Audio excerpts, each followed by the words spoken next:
할렐루야. 아멘. 죄는 과거에 지은 것도 문제고 지금 짓고 있는 것도 문제지만 우리의 미래에서도 죄는 참으로 큰 문제가 됩니다. 심지어 말세에서도 이 죄의 문제는 아주 심각합니다. 요한계시록 18장에 보면은 하늘에서 들리는 음성을 요한이 적고 있는데 거기에서 그 천사들이 큰 성 바벨론이 무너졌다라는 말을 하면서 그 바벨론은 귀신의 처소와 각종 더러운 영이 모이는 곳과 각종 더럽고 가증한 새들이 모이는 곳이 되었도다라고 선포를 해요. 그리고서는 하늘에서 다른 음성이 나서 하나님의 백성을 향하여 이렇게 말합니다. 또 내가 들으니 하늘로부터 다른 음성이 나서 이르되 내 백성아 거기서 나와 그의 죄에 참여하지 말고 그가 받을 재앙들을 받지 말라. 하나님은 늘 죄에 대해서 이렇게 알러지 반응을 보이십니다. 심지어 그 하나님의 사랑하는 백성이 죄의 도성 안에 있는 것조차도 하나님은 굉장히 꺼리는 분이셔요. 그래서 그 성에서 나와라, 죄의 곳에서 나와라. 우리에게 아주 큰 그러한 지혜를 주시는 그러한 말씀입니다. 우리도 그렇게 살아야 됩니다. 영적으로 민감해져야 되고 죄라면은 질색을 해야 됩니다. 결혼을 앞둔 신부가 몸과 마음을 정결하게 준비하듯이 우리는 주 예수 그리스도의 재림을 준비하며 우리의 거룩함을 회복해야 할 줄로 믿습니다. 특별히 하나님은 우리 한사랑교회를 사랑하셔서 놀라운 성령의 역사와 부흥을 준비하시는데 우리가 죄를 회개하며 그 하나님의 역사를 준비해야 할 줄로 믿습니다.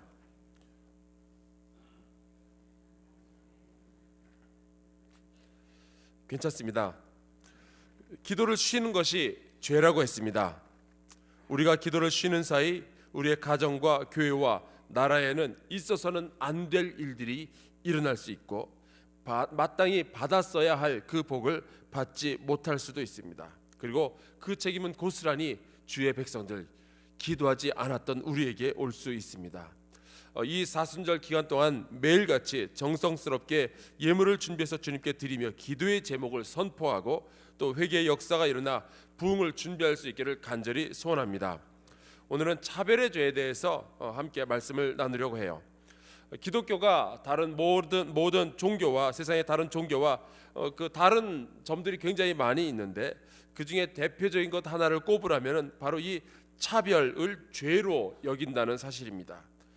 골로새서 3장 11절에 나오죠. 거기에는 헬라인이나 유대인이나 할례파나 무할례파나 야만인이나 스구디아인이나 종이나 자유인이 차별이 있을 수 없나니 오직 그리스도는 만유시요 만유 안에 계시니라. 이 말씀이 정말 기가 막힌 것이고 저로 하여금 제가 기독교인이라는 것이 참 자랑스럽게 하는 것입니다. 지금으로부터 2000년 전 예수께서 복음을 전하시던 시대에는 신분의 차별은 사회적인 상식이었습니다. 당연히 노예와 자유인 사이에는 차별이 있었고요. 귀족과 천민 사이에는 차별이 있었고요. 로마인과 유대인 사이에는 차별이 있었습니다. 백인과 흑인 사이에는 차별이 있었고 특별히 남녀의 차별은 눈물 없이는 들을 수 없을 정도로 아주 심각했었습니다. 그리고 이러한 차별은 사회를 유지하기 위해서는 당연하다고 모두가 생각을 했어요. 이 차별은 상급계층에 있는 사람들이 하급계층에 있는 사람들을 향해서만 가진 생각이 아니라 하급계층, 차별을 받는 사람들조차도 당연하다라고 여겼습니다. 마치 인도의 그 카스트 제도처럼 태어나면서 운명을 따라서 귀족과 천민이 나누어지고 평생을 그렇게 살아야 한다라고 생각을 한 거예요. 우리나라에도 양반과 상놈이 있고 남녀의 차별과 갑과 을의 차별이 있었죠. 최근까지도요. 아니면 지금도 아직 그 차별이라는 것이 사라지지 않을 수도 있겠습니다. 그런데 예수님은 21세기에도 남아있는 이 신분의 차별을 장장 2000년 전에 그것을 죄로 규정을 하신 거예요. 모든 것을 창조하시며 모든 것의 속성을 아시는 하나님의 아들이 아니고서는 감히 세상에 그 어느 누구도 하지 못했던 그러한 말이었습니다. 말씀에 나오는 그리스도는 만유시요 만유 안에 계시니라라는 말씀은 모든 것이고 예수 그리스도는 모든 것이고 모든 것 안에 계신다라는 뜻입니다. 그 말씀은 노예와 자유인, 헬라인이나 유대인, 야만인이나 스구디아인 모두 안에 사람이라면, 예수 그리스도를 믿는 사람이라면 그 안에 그리스도께서 내재하고 계신다라는 뜻이에요. 저와 여러분 안에 그리스도가 계신 것처럼. 그런데 어떻게 감히 겉모습만 가지고 사람을 차별하고 판단할 수 있냔 말이죠. 그 안에 그리스도께서 계시는데. 그러니까 로마 사람들과 유대인들은 서로 겉모습만 가지고 차별할 수 있을지 몰라도 예수 그리스도의 제자된 우리는, 그러한 사람들은 절대로 그러면 안 된다는 말씀이에요. 대신 12절의 말씀을 주목해야 됩니다. 그러므로 너희는 하나님이 택하사 거룩하고 사랑받는 자처럼 긍휼과 자비와 겸손과 온유와 오래 참음을 옷 입으라. 분명히 사람과 사람은 다르죠. 우리가 차별을 하지 않으려 해도 다른 점은 우리가 분명히 볼 수 있게 됩니다. 태어난 배경이 다르고요. 그리고 받은 교육의 수준이나 종류도 다 다릅니다. 어떤 사람은 가난한 집에서 태어나서 어렵게 살아가다가 보니까 돈에 민감하게 반응할 수 있고요. 어떤 사람은 잘 사는 집에서 태어나서 부유하게 살아가다 보니 돈보다는 명예에 민감하게 반응합니다. 그래서 두 사람이 함께 만나서 살다가 불우이웃 돕기 성금의 액수를 정하려면 참 골치 아파집니다.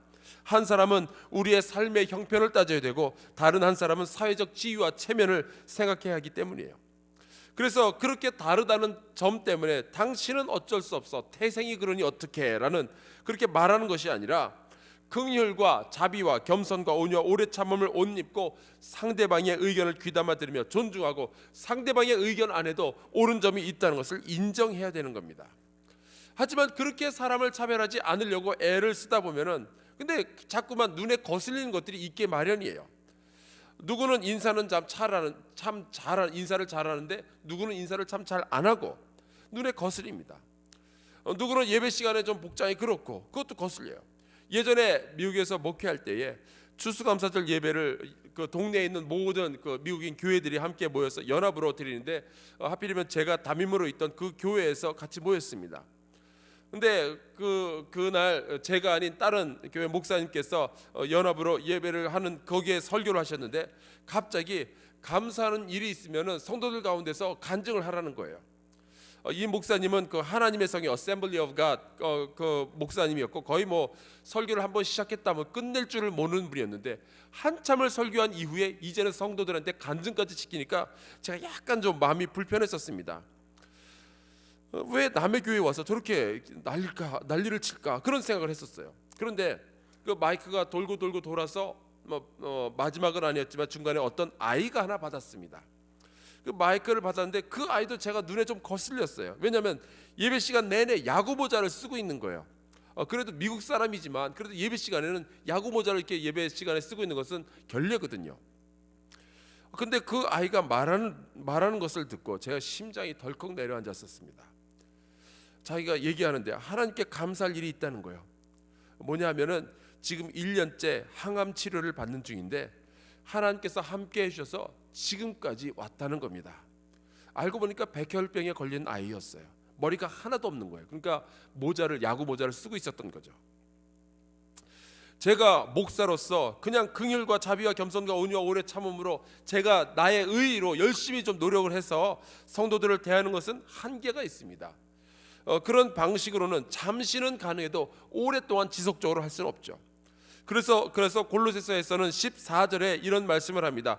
이 모든 것 위에 사랑을 더하라.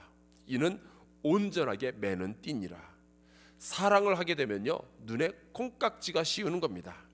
가끔 이해가 가지 않는 부부가 있어요. 아니 저 두 사람은 어떻게 만났을까?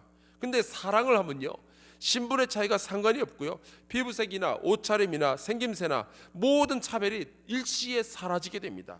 그래서 그것이 믿음의 공동체를 온전하게 메어주는 띠는 여러 가지 미덕이 있지만 그 중에서 가장 중요한 것은 사랑이에요. 오늘 같이 읽은 야고보서는 초대교회에 있었던 이 차별의 죄에 대한 고발을 하고 있습니다. 2장 1절에 보면 분명히 말하고 있어요. 사람을 차별하여 대하지 말라. 그런데 그 이유가 재미있어요. 우리 주 예수 그리스도에 대한 믿음을 너희가 가졌으니, 예수를 믿는 믿음이 바로 차별의 죄를 지어서는 안 되는 이유라는 이야기죠. 예수께서는 모든 사람을 차별 없이 대하셨습니다. 주님은 사람을 전혀 외모로 취하지 않으셨어요.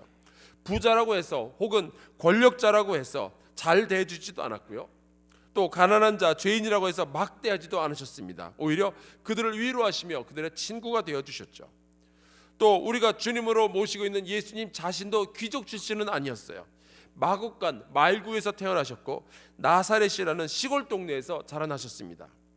가난한 목수였고 이사야서 53장 3절 말씀에 보면은 고운 모양도 없고 풍채도 없은즉 우리가 보기에 흠모할 만한 아름다운 것이 없다라고 말씀했습니다. 그런데 그분이 하나님이신 거예요. 겉만 보고 사람을 차별해서는 절대로 안 되는 이유가 여기에 있습니다. 그리고 그분께서 가르치시기를 높은 자는 낮아질 것이요 낮은 자는 높아질 것이며 작은 자들에게 베푼 그 사랑이 곧 예수님 자신에게 베푼 사랑이라고 말씀하셨습니다. 그리고 작고 낮은 자를 사랑하며 친절을 베풀면 나중에 상급이 클 것이며 구원을 받을 것이며 천국에 들어갈 것이라고 말씀하셨어요.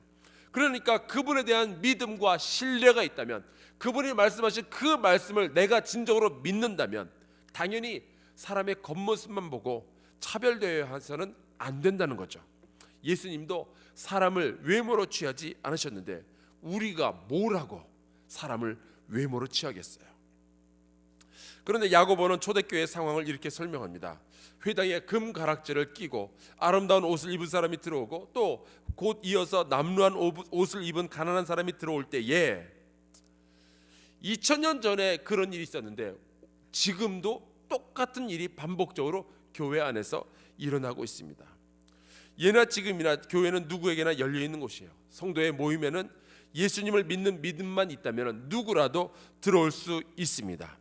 좋은 옷을 입은 사람도 들어올 수 있고요, 허름한 옷을 입은 사람도 들어올 수 있고요, 버스 타고 오는 사람도 있고 좋은 차 몰고 오는 사람들도 있습니다. 그때에 잘 사는 사람처럼 보인다고 잘 대해줄 필요도 없고 못 사는 사람이라고 해서 얕잡아 보는 것도 없고 누구에게나 인사하고 사랑하며 친절을 베풀라는 바로 그러한 말씀이 야고보서의 말씀이에요. 요거는 좀 짚고 넘어가겠습니다. 요즘 그 좌익 편향 사람들은 잘 사는 사람들에게는 유독 죄라도 지은 것처럼 그렇게 대하고 못 살게 구는데 그럴 필요도 없어요. 잘 사는 사람도 형제고 못 사는 사람도 형제입니다. 그저 한결같이 형제요 자매로 대하면 되는 거예요. 야고보는 아주 강경하게 이야기를 합니다. 만일 너희가 사람을 차별하여 대하면 죄를 짓는 것이니 율법이 너희를 범법자로 정죄하리라. 여러분의 행동과 언어를 한번 되돌이켜 보시길 바랍니다. 과연 우리는 어느 쪽에 더 관심을 두며 어느 쪽에 더 친절하게 대했는지요? 혹은 우리가 전혀 이런 일에 신경 써본 일도 없이 그저 나에게 주어진 상황대로 그대로 행동을 했는지요? 이제 우리나라에도 외국인 노동자들이 몰려오고 있고 얼마 지나지 않아서 우리 교회에도 어쩌면 외국인 노동자들 혹은 외국인 노동자들과 결혼한 사람들이 우리 교회에 다니게 될지도 몰라요. 여러분 그때 어찌하시겠어요? 우리가 예수님을 믿는 사람이라면 부하고 가난한 것도 상관없이 추하고 아름다운 것도 상관없이 남자도 여자도 나이가 많고 적음도 차별의 이유가 되어서는 절대로 안 됩니다. 왜냐하면 그것은 죄이기 때문입니다. 오히려 여러모로 부족한 사람이 보인다면 우리는 그들을 돕고 더 친절하게 잘 대해줘야 되겠죠. 사람을 외모로 취하지 않기를 주의 이름으로 축원합니다. 그 대신 하늘의 더 큰 영광과 복을 아는 자들로서 주께서 우리를 사랑하심 같이 우리도 다른 사람들을 사랑할 수 있기를 축원합니다. 이것이 우리 인생의 가장 큰 책임이요 명령이며 숙제일 뿐 아니라 예수님의 성품을 담는 길로서 우리가 영화로워지는 그 하나님의 가장 위대한 은혜요 복이 되는 것입니다. 우리 남은 여생은 사람을 외모로 취하는 것이 아니라 우리의 삶에 있어서 더욱 내면의 사람의 신경도 쓰고 예수님을 닮는 데 최선을 다하는 그런 저와 여러분이 될 수 있기를 우리 주 예수 그리스도의 이름으로 축원합니다. 우리 이 시간에 같이 기도하겠는데요. 하나님이여, 차별의 죄는 우리 교회에서 사라지게 해 주시옵소서. 나의 언어와 나의 행동에서 차별의 모습 모두 사라지게 하여 주시옵소서. 두 번째로 우리 교육부를 위해서 기도해 주시길 바랍니다. 어린이 교회 그리고 청소년 교회, 청년 교회에서 주의 복음이 전파되어지게 하여 주시고 성령의 역사하심이 있게 하여 주시옵소서. 그리고 세 번째로 오늘 1부, 2부, 3부 모든 예배 가운데 주께서 함께 하셔서 주의 성령이 가득하게 자리에 임하여 주시기를 간절히 소원합니다. 우리 세 가지 기도의 제목 가지고 같이 통성으로 기도할 때 주여 크게 세 번 외치고 시작하겠습니다. 주여